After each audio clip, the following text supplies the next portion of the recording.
Elena Cross had loved Marcus Sinclair from the very first night the moon bond settled between them.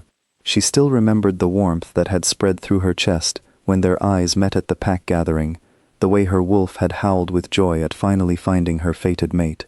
Back then, she believed nothing could break what they had. She was wrong. For 3 years, Elena stood beside Marcus as beta of the Cross pack. She trained new wolves, settled disputes between families, and worked at his side through every hard winter and every difficult decision. She loved her role, and she loved him, even as his mother watched her with cold, unblinking eyes at every pack dinner. The whispers had started quietly at first. A mated pair without a pup after 3 years was unusual among wolves. By the 2nd year, the whispers had grown louder. By the 3rd, they had turned cruel. Elena tried not to let the words touch her. She told herself that mates came together in their own time, that wolves were not machines built to produce heirs on command. But she saw how Marcus's jaw tightened whenever someone mentioned children. She saw how he stopped reaching for her hand at gatherings. She saw how the warmth in his eyes, the warmth that had once been only for her, began to fade into something colder. The day the pack healer confirmed that Elena could not carry a child changed everything. Marcus did not wait for privacy. He did not pull her aside to talk, to grieve together, to decide what to do next as mates should. Instead, standing in front of the entire pack at the Great Hall, he tore the mate bond from her with brutal, deliberate words. He called her useless. He called her a waste of a wolf. And then, in front of everyone who had once called her beta, he cast her out into the forest with nothing but the clothes on her back. What Marcus did not know, what no one in that hall knew except one trembling old healer, was that Elena was not barren at all. She was 3 weeks pregnant. The healer, sensing something dangerous in the air that day, something in Marcus's mother's satisfied smile, had lied to protect Elena and the child growing inside her. She had seen enough cruelty in her long years to know that a pregnant, powerless mate in a hostile pack was not safe. So she chose silence, and Elena walked into the snow not knowing she carried a future the pack would one day beg to have back. Elena wandered for 2 days through the freezing forest. She had no pack behind her, no rank to protect her, and no strength left by the 2nd night. Her legs gave out at the edge of a territory she did not recognize, and the last thing she remembered before the darkness took her was the sound of heavy footsteps crunching through the snow. She woke up warm. That alone confused her, because the last thing her body remembered was cold so deep it felt like fire. She was lying on a soft bed in a stone room lit by firelight, and a man she had never seen before sat in a chair nearby, watching her with quiet, careful eyes. He introduced himself as Ronan Blackwood, Alpha King of the Northern Realm. He told her, simply, that his patrol had found her collapsed near the border, and that his wolf had refused to let them leave her behind. He asked no questions about who she was or where she had come from. He did not demand answers the way Marcus always had. He simply told her she was safe, and then he left her to rest. In the weeks that followed, Elena slowly regained her strength within the walls of Ronan's stronghold. She expected questions, suspicion, perhaps even rejection, once he learned she carried no mate bond of her own. Instead, Ronan gave her space. He sent food to her room without expecting gratitude. He offered his court healer without expecting explanation. When Elena finally told him a small piece of her story, only that she had been cast out by her mate for failing to give him children, Ronan's expression darkened, but not toward her. His anger was for the man who had done this to her. Something quiet and steady began to grow between them, something built not on fate or bonds, but on patience and respect. Ronan never pushed her to share more than she wished. He never made her feel like a burden. For the first time in years, Elena felt like a person and not a problem to be solved. During one difficult night that winter, when a sudden fever gripped the stronghold and Elena's body, still recovering and carrying new life within her, grew dangerously weak, something happened that neither of them fully understood at the time. Ronan stayed by her side through the worst of the fever, refusing to leave even when his advisors urged him to rest. In the depths of that fevered night, A rare and unexpected bond quietly formed between them, a kind of connection older wolves spoke of only in legend, one that could form between two wolves under circumstances of great need and trust. Neither Elena nor Ronan spoke of it clearly then, unsure of what exactly had passed between them, and Elena, exhausted and afraid of what it might mean for the child she already carried, chose to keep it to herself. Months later, Elena gave birth to a healthy baby boy. She named him Kai. She told no one at court who his father was, only that his father was gone and would not be returning. Ronan never asked for more than that. He simply made sure that Elena and her son always had a safe place within his walls, and as the years passed, he became something like family to them both, though neither dared to name what they felt for each other. Kai grew quickly, as wolf pups often do, but even among the strong children of the northern realm, he stood out.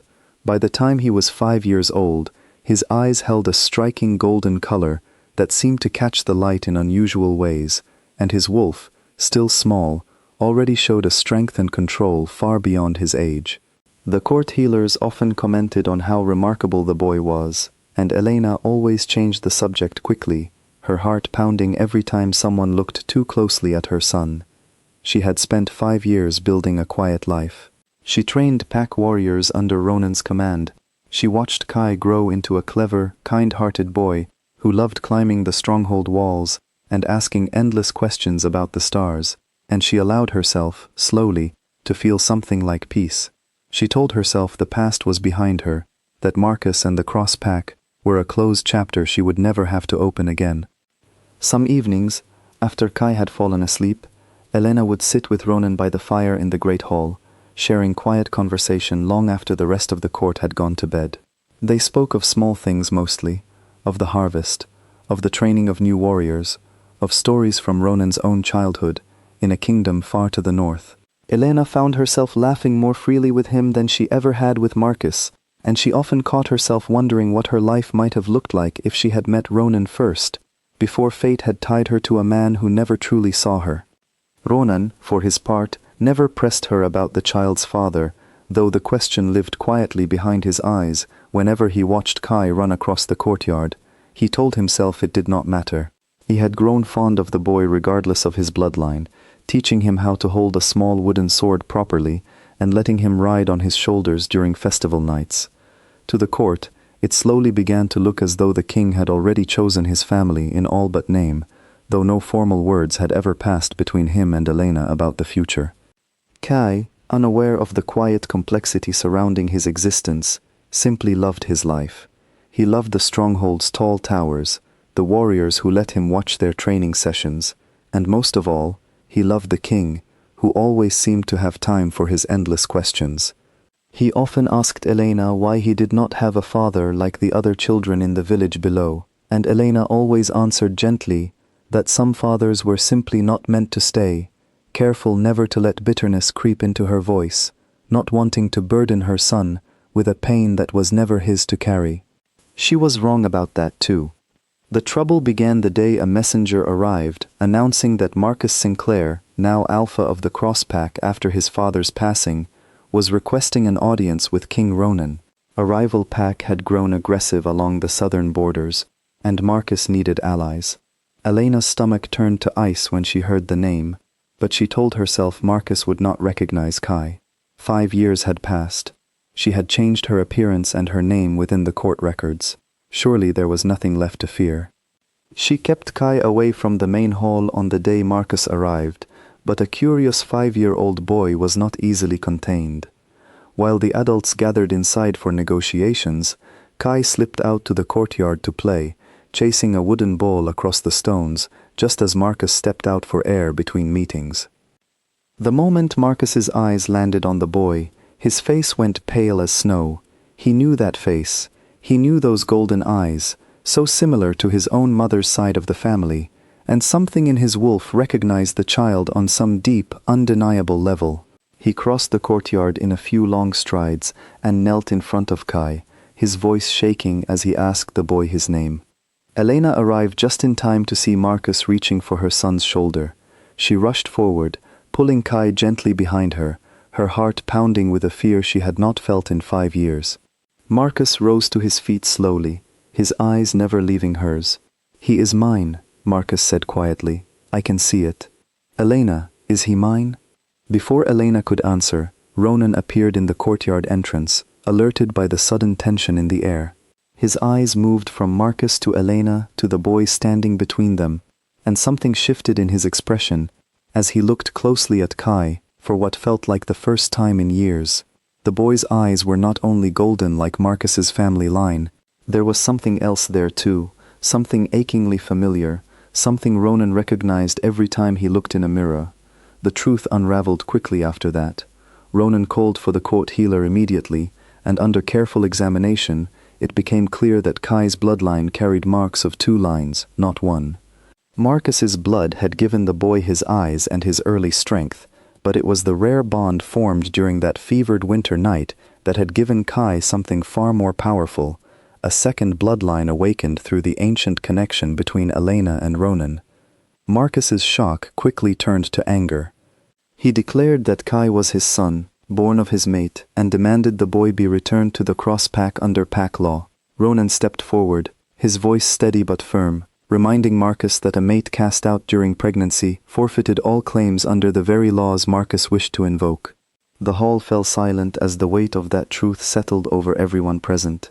Elena, tired of being spoken about as though she had no voice of her own, finally stepped forward and told her story from beginning to end. She spoke of the healer's lie that had saved her life, of the cruel words Marcus had spoken in front of the entire pack, of the 2 days she had wandered alone through the snow, while pregnant and abandoned, and of the years she had spent rebuilding a life for herself and her son, without any help from the man now claiming ownership over him.